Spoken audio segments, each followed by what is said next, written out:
ప్రపంచం మొత్తంలో ఏ దేశంలో తెలుగు వాళ్ళు ఉండరు. అందరు నవ్వుతున్నారు. ఒక్క దేశం నేమ్ చేయించాలి. ఒక్క దేశం చెప్పండి. అక్కడ కూడా ఉన్నారులే మనలో. ఎందుకంటే ఏ దేశంకి వెళ్ళినా తెలుగు వాళ్ళు కనపడతారు. అమెరికా నుంచి ఆస్ట్రేలియా వరకు మందే డామినేషన్. నేను ఎయిర్పోర్ట్ దగ్గర నుంచి ఇప్పటివరకు చూస్తున్నా. ఆస్ట్రేలియా ప్రభుత్వం కూడా ఒక ఆఫీసర్ని ఇస్తాం జరిగింది. అతను అంటున్నారు, సార్ మా ప్రధానమంత్రి గారు కూడా ఇంత రిసెప్షన్ ఉండదు సార్ అని. మీ జోషే వేరు. అసలు ఒక మాట చెప్పాలంటే మీ మాస్ జాతర సూపర్. అసలు తెలుగు జాతికి గుర్తింపు అందించిన వ్యక్తి విశ్వవిఖ్యాత నట సార్వభౌమ స్వర్గీయ శ్రీ నందమూరి తారక రామారావు గారు. అసలు తెలుగోడి పౌరుషాన్ని ఢిల్లీకి పరిచయం చేసిన వ్యక్తి అన్నా ఎన్టీఆర్. ఆనాడు మన ప్రభుత్వాన్ని బర్తరఫ్ చేస్తే ఢిల్లీనే గడగడలాడించి తిరిగి ఎమ్మెల్యే ఆయన ముఖ్యమంత్రి అవుతాం కూడా మనందరం చూసాం. ఆయన ఏ ఆశయాలతో అయితే తెలుగుదేశం పార్టీని స్థాపించారో అక్కడి నుంచి జననాయకుడు మన నాయకుడు చంద్రబాబు నాయుడు గారు ముందరికి తీసుకెళ్తాం జరిగింది. చంద్రబాబు నాయుడు గారు అసలు తెలుగోడి సత్తా ప్రపంచానికే పరిచయం చేశారు. 1995లో పెద్ద ఎత్తున సంస్కరణలు తీసుకొచ్చి ఐటీ విద్యని మనందరికీ దగ్గర చేస్తాం జరిగింది. ఆనాడు చాలామంది ఎగతాళి చేశారు. ఇప్పుడిప్పుడు ఆ వీడియోలు బయటకు వచ్చినాయి. కంప్యూటర్ అన్నం పెడుతుందా? ఫ్లైఓవర్లు కడితే అభివృద్ధి అయినట్ట? ఎయిర్పోర్ట్ వల్ల ఏమవుతుందని అడిగిన వాళ్ళందరి నోరులో ఈరోజు మాట రాని పరిస్థితి. అంతేకాదు, ఆయన వయసు 75 అయినా ఇప్పటికీ 25 సంవత్సరాలు కుర్రోళ్ళలో పరిగెడతారు.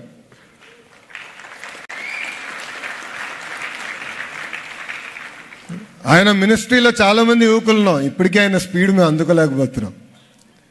ఆయన క్వాంటమ్ కంప్యూటర్ అంటే నాకే అర్థం లేదు. నేను చాట్ జీపీటీకి వెళ్ళి ఎత్తికా క్వాంటమ్ కంప్యూటర్ అంటే ఏంట్రా బాబు అని. అంటే is always ahead of his time. అందుకే మనం ఆయన్ని విజనరీ అంటాం, ఇంకొక ఆయన్ని ప్రిజనరీ అంటాం. అర్థమైందా రాజా? అర్థమైందా రాజా?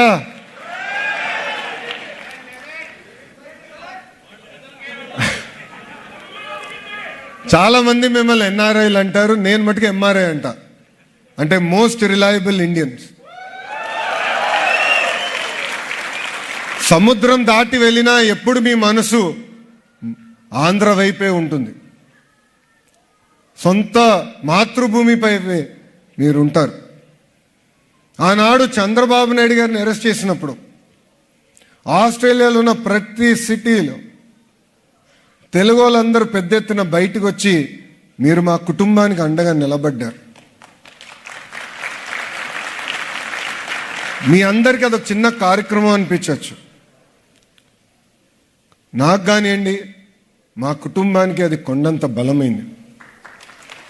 నేను ఎంత చెప్పినా తక్కువే. నా ఇప్పుడు కూడా బాగా గుర్తు, బ్రహ్మి అని నన్ను అడిగింది, గౌరవంగా బతికే వాళ్ళం చూడు, ఇలాంటి పరిస్థితి వచ్చింది, ఈ రాజకీయాలు మనకు అవసరమా అని అడిగింది.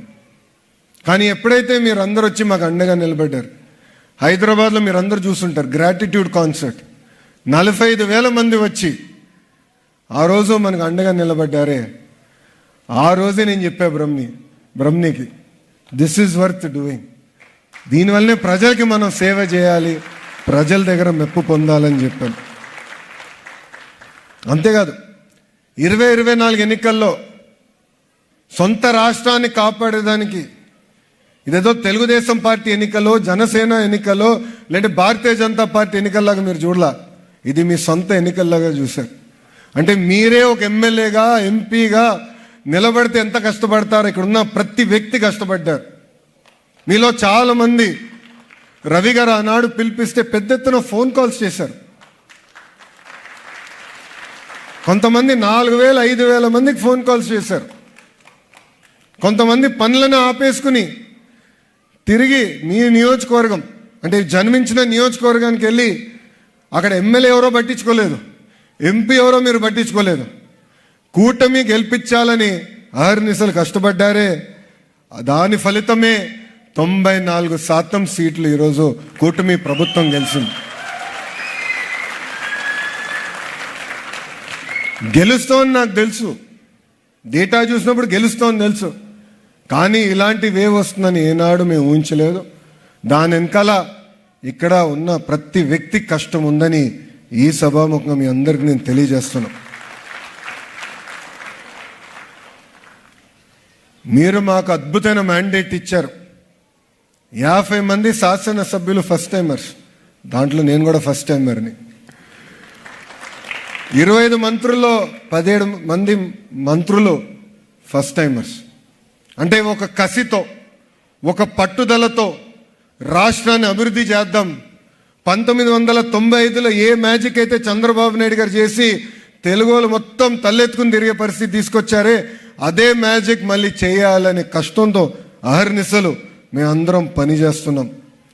అభివృద్ధి సంక్షేమం అనేది జోడెద్దుల బండి, రెండు కలిసికట్టుగా ముందలు తీసుకెళ్ళాలి.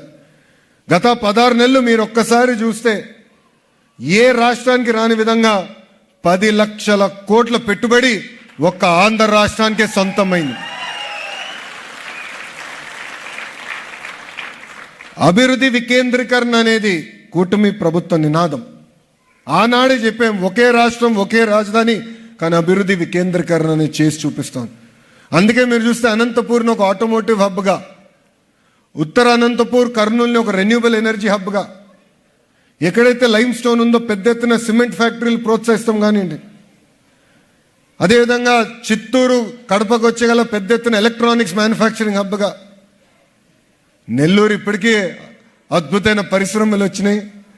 ఏకంగా ఇప్పుడు ఒక రిఫైనరీ కూడా నెల్లూరుకి తీసుకురాబోతున్నాం.